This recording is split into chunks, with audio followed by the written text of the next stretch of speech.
मध्य प्रदेश में कृषि उत्पादन लगातार गढ़ रहा नए आयाम। कृषि में उत्कृष्ट बीज और आधुनिक तकनीक का हो रहा उपयोग। मध्य भारत कंसोर्टियम कंपनी किसानों को उपलब्ध करा रही उन्नत किस्म के बीज। प्रधानमंत्री नरेंद्र मोदी का सपना किसानों की आय को दुगना करने को लेकर है। सरकार के साथ साथ अनेक संस्थाएं इस दिशा में काम कर रही है। मध्य प्रदेश में भी किसानों के समूह का एक संगठन मध्य भारत कंसोर्टियम फॉर फार्मर्स इस दिशा में अच्छा काम कर रहा है। प्रदेश के विभिन्न जिलों में जहां इनके कार्यालय है, वहां से किसान हित में बीज निर्माण एवं उनकी गुणवत्ता को लेकर वितरण तक का कार्य कंपनी कर रही है। लाखों किसान मध्य भारत कंसोर्टियम कंपनी से लाभान्वित हो रहे हैं। हालांकि कुछ चुनौतियां भी है, लेकिन साथ ही विश्वास भी। कंपनी के सीईओ योगेश द्विवेदी ने इन चुनौतियों के साथ संस्था द्वारा किसान हित में किए जा रहे कार्यों के संबंध में चर्चा की। मध्य प्रदेश के किसानों की स्थिति और भविष्य की चुनौतियों को लेकर आप क्या सोचते हैं?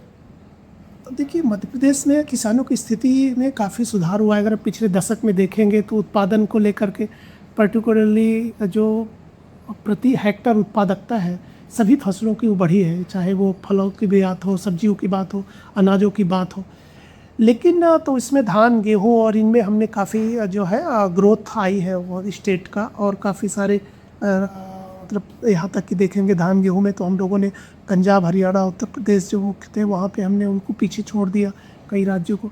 लेकिन जो दूसरी तरह से एक तरह की चुनौतियाँ भी जो उत्पन्न हुई हैं कि जो दलहनी क्षेत्र है हमारा, जो तिलहनी क्षेत्र है, सोयाबीन के लिए हम जाने जाते थे, लेकिन सोयाबीन की उत्पादकता में गिरावट हुई है, बढ़ने की बजाय उसमें कमी आई है। और उसका जो मुख्य कारण है वो है वातावरण, जो बेसिकली जलवायु परिवर्तन का मैंने आप बताया, जो वो ज़्यादा जल वृष्टि हो रही है, वर्षा हो रही है। वर्षा के कारण पर्टिकुलरली जो है लोग धान की तरफ शिफ्ट हो रहे हैं। अगर आप अपन देखेंगे मध्य प्रदेश में, हम भोपाल के जहाँ पे बैठे हुए, भोपाल, रायसेन, सीहोर, ये पूरा क्षेत्र जो था आपका सागर का पार्ट जो है, इधर आप आगे जाएंगे तो देवास, उज्जैन, और भी वहाँ पे भी सोयाबीन का बड़ा रकबा है। लेकिन ये जो रायसेन, भोपाल और सीहोर वाला ये क्षेत्र, नरसिंहपुर, होशंगाबाद का कई सारा एरिया था जो कभी दलहन होती थी, वो पूरा क्षेत्र जो है धान में परिवर्तन हो गया है और उसमें बासमती और इस तरह की धानें आई।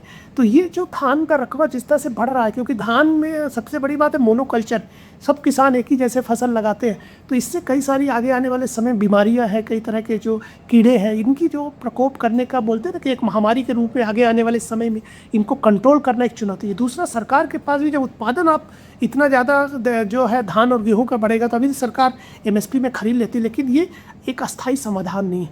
तो ये है कि जो हमारा है कि, और दूसरी बात है, हम जो जानते हैं कि हम लोग आयात कर रहे हैं, तेल का आयात कर रहे हैं, दाल का आयात कर रहे हैं, और इतनी बड़ी जनसंख्या को आयात के आधार पर, आयात पर निर्भर रहना जो है एक भी कोई भी देश के लिए वो अच्छी बात नहीं है। तो हमें लगता है कि जो प्रदेश का जो खासियत है, क्योंकि यहाँ का जलवायु, सभी फसलों को उत्पादन करने की यहाँ पे क्षमता है, तो उसको लेकर के मध्य प्रदेश जो तिलहन, दलहन, इन फसलों को लेकर के, और हमें इस पे काम करने की ज़रूरत है। आगे आने वाले समय में कैसे किसानों को ज़्यादा भाव मिले, कैसे किसानों को यहाँ पे उत्पादकता ज़्यादा बढ़े, इसको लेकर के काम करने की ज़रूरत है।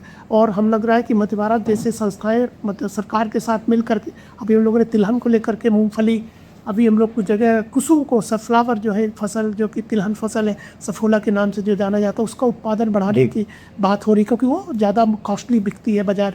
तो इस तरह से किसानों के को कम पानी में तैयार हो जाती है। तो ऐसी चीज़ लेकर के हम लोग मूँगफली का जो हमारा क्षेत्रफल था, सरसों का क्षेत्रफल थोड़ा सा बढ़ा है इस बीच में, उसको और आगे बढ़ाने के लिए हम लोग काम कर रहे हैं। तो ज़्यादातर फोकस जो है दलहनी और तिलहनी फसलों को है, और कुल मिला के फसल विविधीकरण, जो डाइवर्सिफिकेशन है, ये हमें बनाए रखना है। अगर हमें टिकाऊ खेती है, एक सतत खेती में आगे आने वाले समय में अगर हमें जो है खेती को लाभदायी बनाना है, तो इस पर हमें ध्यान देने की आवश्यकता।